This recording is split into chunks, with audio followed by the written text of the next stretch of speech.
저는 그 이재명 민주당 대표가 처음에 출발은 그냥 민권운동가로서 유능한 행정가여서 그냥 이렇게 그 잘 나가는 정도의 정치인이었는데요. 이 그분께 이렇게 말씀드리면 네. 좀 죄송해요, 그분께. 근데 어떤 때는 시대 앞에 목숨을 걸어야 할 때가 있습니다. 우리는 독립지사 역사를 봐왔거든요. 그러니까 세계 역사에서 어떤 변혁기라든지 사회가 정상적으로 가는 과정에서 일생에 목숨을 건 위인전의 주인공들을 알고 있어요. 네. 근데 그게 지금 우리 눈앞에 있을 수도 있습니다. 계엄 경고를 한 야당 당수를 어마어마한 방법으로 때려잡을 수도 있는데 어머나. 대부분의 평범한 정치는 그러면 뒷걸음질 칩니다. 타협을 하는 거죠. 네. 내가 실언을 했다든지 과잉된 얘기였다든지 증거 없이 얘기했다든지 저것들이 아직 증거를 노출할 정도는 아닐 거 아니에요. 준비만 하고 있는 거지.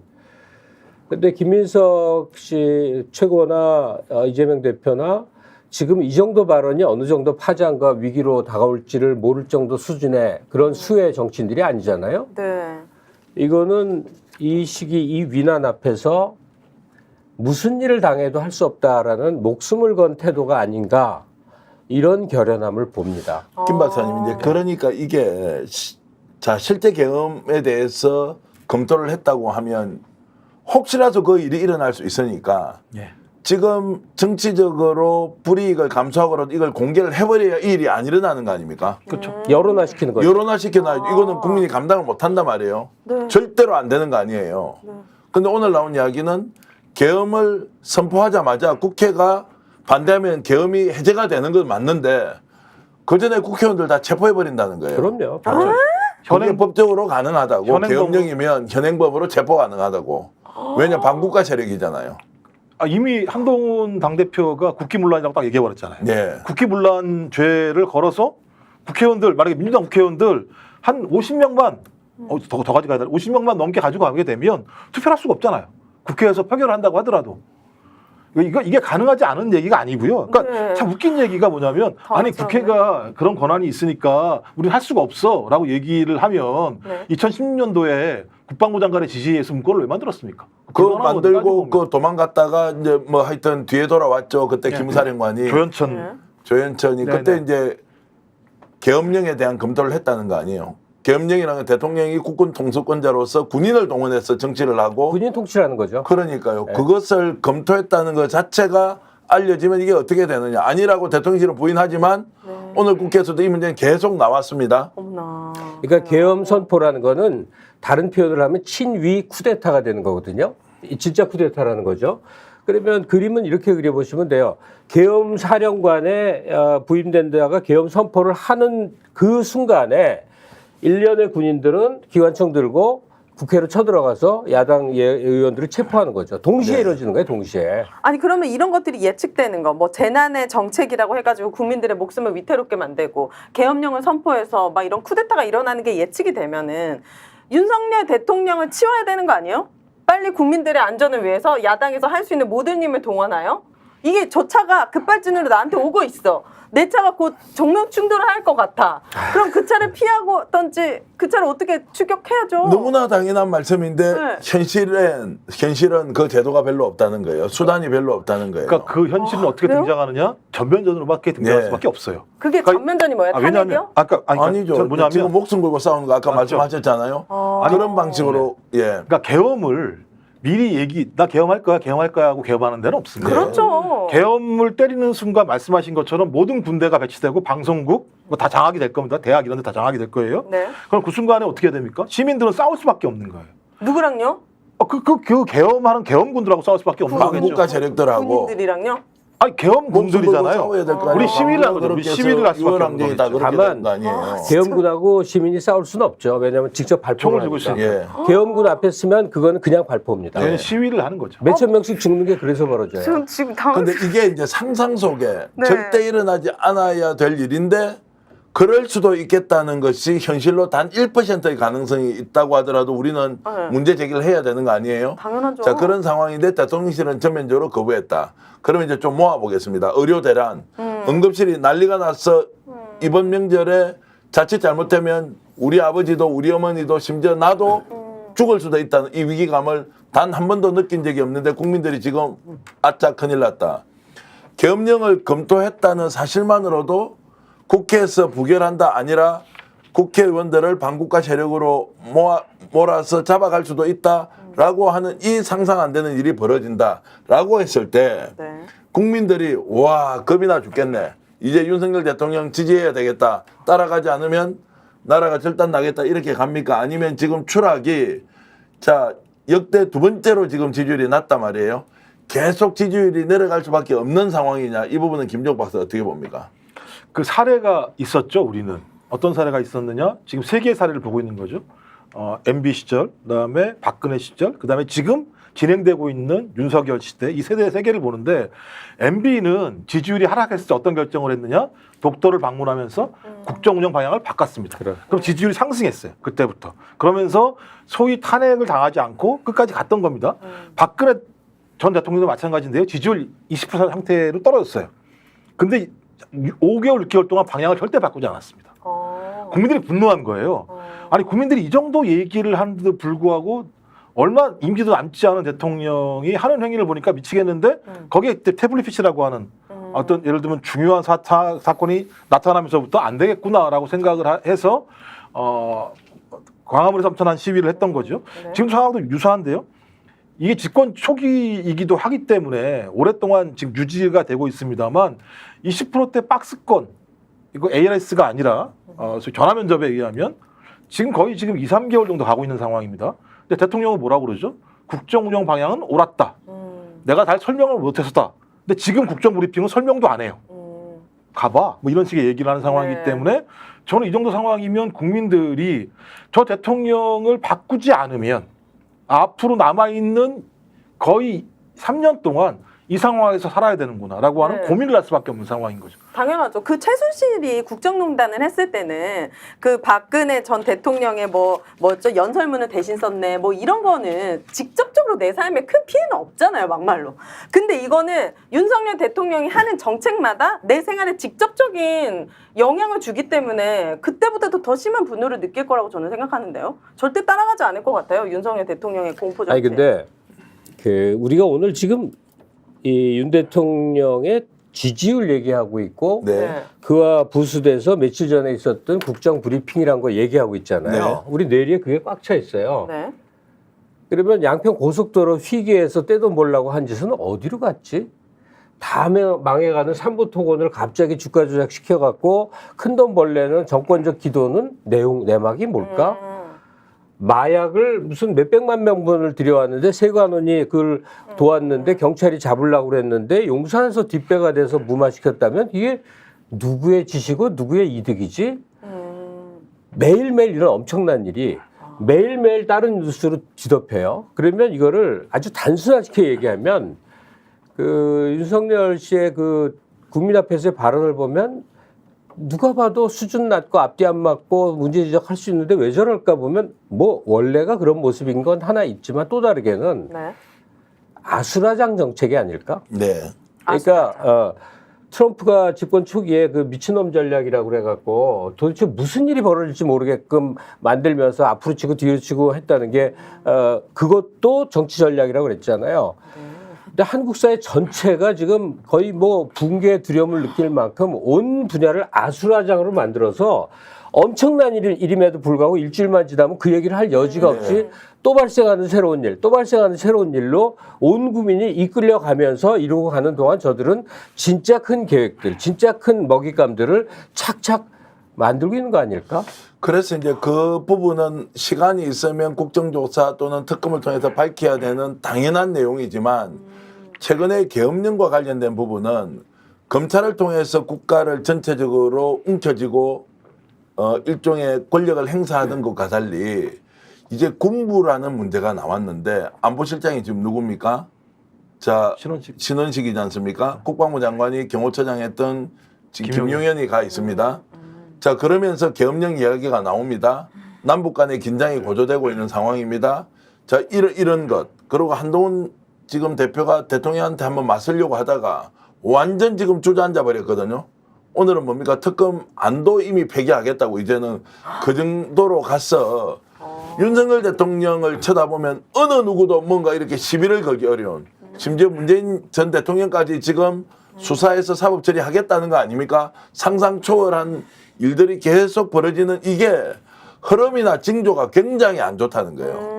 정책이나 이런 것들을 국정농단한 건 나중에 밝히면 되지만 계엄령 이야기가 나올 정도로 가버렸다. 그리고 국방장관과 안보실장이 최측근이다라고 하는 이제 이 부분이 공포심을 넘어서 야 이거 그대로 둬서는 큰일 나겠다라는 생각이 드는 거예요. 너무 많이 나갔습니까 제가? 아니요, 이제 제가 지금 말씀하신 것처럼 이 부분을 빨리 막지 않으면 안 된다고 생각하는 게 뭐냐면 대통령이 초유의 사태를 벌이고 있어요. 국회 개원식에 참석하지 않겠다고 얘기를 해요. 이게 처음입니다. 이유가 뭐예요? 왜 참석 안 하겠대요? 아까 예를 들면 나한테 살인자라고 그러지 않았느냐. 살인자라고 하는데 이건 정당 정치의 영역에서 벌어진 일임에도 불구하고 그 예를 들어서 국회에 가지 않겠다는 얘기는 앞으로 국회가 하는 일을 인정하지 않겠다는 거예요. 그렇네. 그러면 국민이 하는 걸 인정하지 않겠다는 거예요. 어떤 형태로든지. 왜? 192대 108을 인정하지 않겠다는 거예요. 그잖아요? 그럼 이 얘기는 앞으로 국회를 빼고 소위 행정 독주를 하겠다. 이건 정치학적으로 얘기하면 독재를 하겠다는 거예요. 행정 독재를 하겠다는 겁니다. 그다음에 전례가 분명히 있었어요. 2016년도에 두 번의 전례가 있었습니다. 하나가 뭐냐? 소위 탄핵을 주장하는 시민들이 경찰의 라인을 넘어오게 되면 발표할 수 있다라고 하는 문건을 만들었어요. 두 번째는 탄핵이 되고 난 다음에 기각이 되면 국민적 소요가 있을지 모르니까 계엄령을 선포해야 된다는 두 가지 문건이 나오는 겁니다. 박근혜 정부 시절에요? 박근혜 정부 때 두 가지가 나왔던 겁니다. 예, 준비가 되어 예, 광화문 집회가 한참일 때. 예, 그리고 그래서 어떤 진술이 나왔느냐? 이걸 썼던 중령이 진술을 해요. 이게 실행될 수 있는 거냐? 그랬더니 이 내용은 문건이 나와서 이 문건대로 국방부 장관이 지시하면 실행되는 겁니다. 어떻게 실행되냐? 의명이라고 돼 있다. 의명은 무슨 뜻이냐? 국방부 장관의 명이 있으면 실행하는 거다라고 진술을 했어요. 그다음에 문건 중에 하나가 재밌는 게 뭐냐면 통수권자의 안위를 위한 군의 역할이라는 문건이 만들어져요. 저는 뭐냐? 군대 내에서는 소위 이렇게 상황이 어려워지면 통수권자를 지키겠다라고 하는 사람들의 힘이 세질 수밖에 없다. 근데 여기에 누가 가느냐? 바로 지금까지 경호처장을 했던 사람이 국방부 장관으로 간다. 이러한 정황 자체들은 그것이 실행되지 않는다고 하더라도 야당이나 시민사회에서는 문제제기해야 되는 거예요. 당연하죠. 이런 상황을 문제제기하지 않는다? 야, 증거를 내놔봐? 이런 식의 얘기를 하는 건 제가 볼 때는 이미 대통령과 대통령실 스스로가 냄새를 풍기고 있다라고 느낄 수밖에 없는 거예요. 그러지 않았다라는 건 대통령도 대통령직을 걸고 그러면 얘기하세요. 자기가 그러지 않았다라는 그러니까 증거를 대야지. 무슨 말을 하든 신뢰가 안 가기 때문에 네. 소용이 없는데 벌어지고 있는 일들을 이렇게 추정 속에서 보면요. 예컨대 왜 지금 이 시점에 문재인 대통령 타겟으로 수사를 할까? 왜 그래요? 눈길 끌길 거라고 생각이 들어요. 자기 고유의 고정 지지층들을 시원하게 해주는 측면이 일부 있고 그거 외에 야당이 거기다 힘을 쏟는 거죠. 우리 같은 사람들, 화력을 가진 사람들이 어떻게 문 대통령을 수사할 수 있고 이런 짓을 벌일 수 있느냐 여기다가 화력 쏟고 있는데 네. 그런 것을 저지르는 저들은 지금 딴 생각하고 있는 거죠. 그럼 그 생각이 뭘까인데 이것도 추정의 영역이에요. 네. 보수가 집권을 하면 적당히가 없습니다. 나라를 싸그리 말아 먹으려고 그래요. 그래서 이명박 때도 그런 걸 계획을 했는데 이제 시민항쟁으로 좌절이 됐어요. 박근혜 때도 그러려고 그랬는데 또 좌절이 됐어요. 그리고 윤석열 시대가 와서 그런 계획을 진행 중인데 암초에 부딪혀 있어요. 이들이 내린 결론은 뭘까? 이들의 권력 기반은 결국 검찰력, 검사들의 이 합법폭력이라는 국가폭력 조직으로 유지를 했는데 그거 갖고 잘 안 되는 거예요. 네. 일단 절차를 지켜야 되니까. 그래서 윤 정부가 지금 계획하고 있는 거는 대부분의 독재국가들이 하고 있는 것. 삼각축이라고 보통 보죠. 검경, 검찰과 경찰이라고 하는 눈앞의 권력, 군, 정보사, 정보기관. 이 세 축을 복원해서 하려는 거 아닌가. 그러면 군에 복원은 필수적으로 이제 계엄이라고 하는 과정도 필요한데 계엄에 준하는 위수령도 있고 뭐 여러 가지 방법이 있는데 어쨌든 간에 국가 폭력을 총동원하려고 하는 프로그램이 진행 중이 아니겠는가. 그러니까 이런 이제 의심이 조각조각 사실을 엮어보면 충분히 그럴 수도 있겠다. 김 박사님. 예. 왜냐하면 그럴 수도 있겠다. 그런데 대통령실은 오늘 자 이재명 대표가 직을 걸고 말하라 이렇게 했으면 설마 아니겠죠. 진짜 검토했다는 사실을 모르고 있는 것인지 아니면 실제 검토를 안 한 것인지 그 둘 중에 하나겠죠, 김 박사님. 한테 뭐 직을 걸라고 아니. 야당 대표한테 뭐 직을 걸라고 그러니까 얘기를 너무 합니까? 유치해요. 그런 사실이 없다라고 이야기를 하는 거 맞죠, 대통령실은? 그럼 그런 사실이 있다고 얘기합니까? 저 이건 갖고 우리는 모르는 거죠. 모르는 상황인데 정황이 그러하니 그런 정황들에 대해서 생각도 말하라고 주장하는 거예요. 시민사회 그다음에 뭐 소위 민주공화국의 시민들은 그렇게 주장할 권리가 있어요. 이건 권리의 영역이에요. 뭐 예를 들면 대통령이 무슨 대단한 사람이라고 대통령의 행위에 대해서 시민들이 볼 때 우리의 주권에 대해서 농단하려고 하는데 왜 농단해라고 문제제기할 수 있는 거예요. 그게 예를 들면 민주주의의 기본적인 원리예요. 네. 그러라고 존재하는 거예요. 근데 하는 얘기가 야 계엄 얘기하면 우리 방첩 능력이 떨어지잖아. 그게 말이 되는 논리예요? 지금 직접적으로 그런 얘기해요. 당신들이 계엄 얘기하고 이렇게 하고 나서 그런 논리 때문에 방첩 역량이 최대로 줄어들어서 북한에 대해서 우리가 제대로 대응을 못하고 있잖아. 네. 이런 얘기를 하고 있죠. 그다음에 정보사 라인도 마찬가지지만 정보사 라인, 중앙고 라인들이 가 있잖아 라고 얘기했더니 뭔 소리야. 장군이 얼마나 많은데 중앙고 출신 몇 명 있다고 되겠어? 근데 왜 하필이면 유독 정보 라인에 중앙고 인맥들이 꽂히냐 라고 문제제기할 수 있는 거거든요.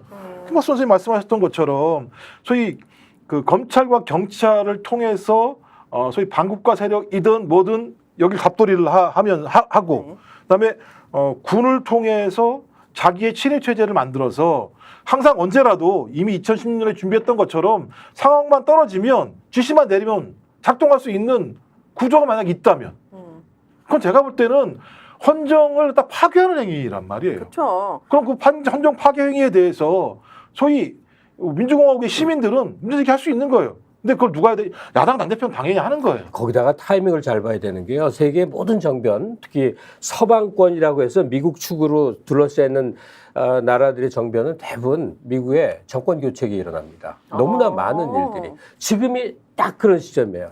즉 바이든 행정부가 안정적으로 한반도를 관리하고 한국 정부에 대해서 통제력을 행사하면서 가령 계엄이라든지 전방에서의 지역 전투라든지 이런 걸 못하게끔 착 통제되는 게 아니라 지금 어찌 될지를 모르는 미국 내 정권 교체기에는 이 각 지역 국가들이 별일이 다 벌어집니다.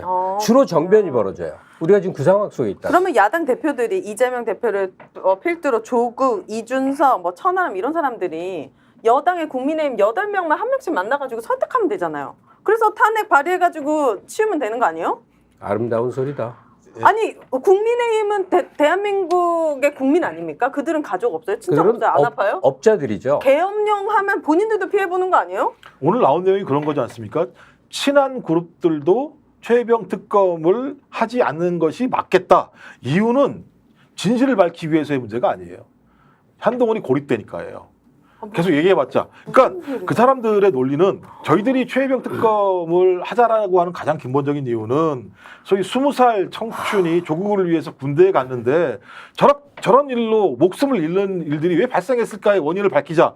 그 원인을 밝히려고 하는 의로운 행위에 대해서 국가 권력이 외압을 가해서 수사 제대로 못 된다고 얘기한다면 우리는 앞으로 영영 20대 청춘들의 그 의로운, 그러니까 그 예를 들면 죽음의 어떤 문제들을 막을 수 없지 않냐라고 우린 접근하는데 네. 거기는 야 이거 특검 우리가 8명 해가지고 발의하게 되면 야 이거 우리 체제가 다 무너질 것 같은데 우리 한동훈 입지가 쓰러질 것 같은데 이걸 고민하는 거예요. 그러니까 접근하는 방식 자체가 달라요. 스픽스는 말하는 언론입니다. 대세는 유튜브, 그중에서 스픽스. 좋아요, 댓글, 구독, 알림 설정. 여러분이 저희를 사랑해 주시고 우리가 여러분을 사랑하는 4가지 방법입니다.